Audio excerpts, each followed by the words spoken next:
where can customers integrate? What's the how can we make their lives easy? That is a very good question.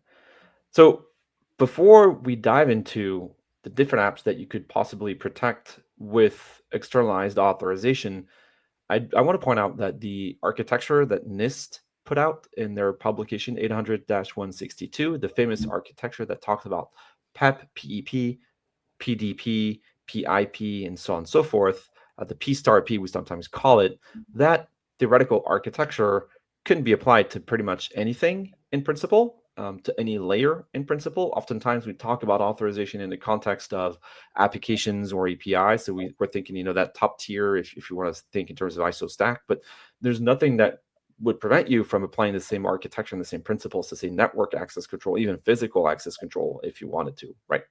But for us at Axiomatics, and I think for the bulk of them, of the other companies in this field, we tend to focus on the following five points, right?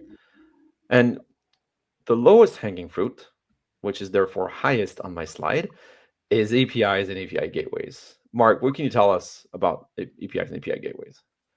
Yeah, it's definitely a very quick and easy and non-disruptive way to start externalizing authorization. So what we mean here is, so within the API gateway itself, instead of the API gateway simply forwarding that API request downstream to a microservice, the gateway itself can apply some authorization to it. For example, the gateway already knows, in most cases, already knows who the user is, right? It has their identity. It knows the URI path of what API family, what query statements are in that. And it can form an authorization request and say, hey, can Bob access this API? Or even further, can Bob access a particular resource ID, medical record, document, whatever that is, transaction, to the RPDP and authorize it right there and then at the API gateway level before it gets downstream within your environment. So it's kind of like putting a bouncer at the door. You just keep people out. You can keep the troublemakers from getting in your nightclub. Sounds like you have a lot of experience with bouncers, Mark. The other thing I like with API gateways is that they protect APIs, as you said, of course, and those are usually extremely well-structured endpoints with very well-structured input and output documents, if you will. And so you can easily generate policies that correspond to that structure. It's a very easy way to get started. Now, of course, if we go past the APIs, you'll have homegrown apps, homegrown microservices, homegrown anything, really.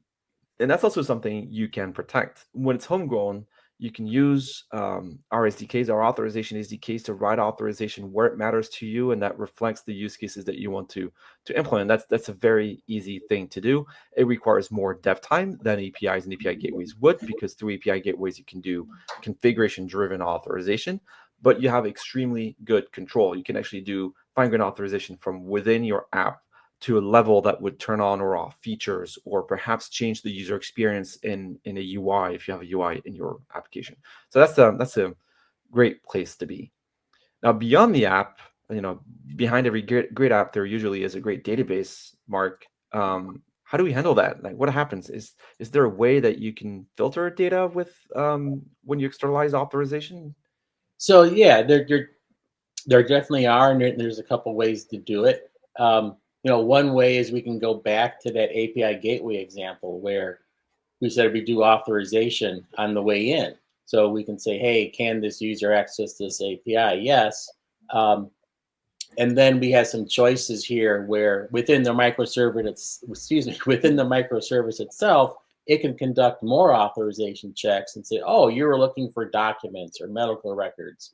And then it can apply authorization to determine which one. So with our products, you can actually create what we call a data filter that can describe the conditions under which you can see information. Like, hey, you can only see documents that are the same country of origin as your citizenship. So it can create a filter that says where country equals USA or country equals Canada.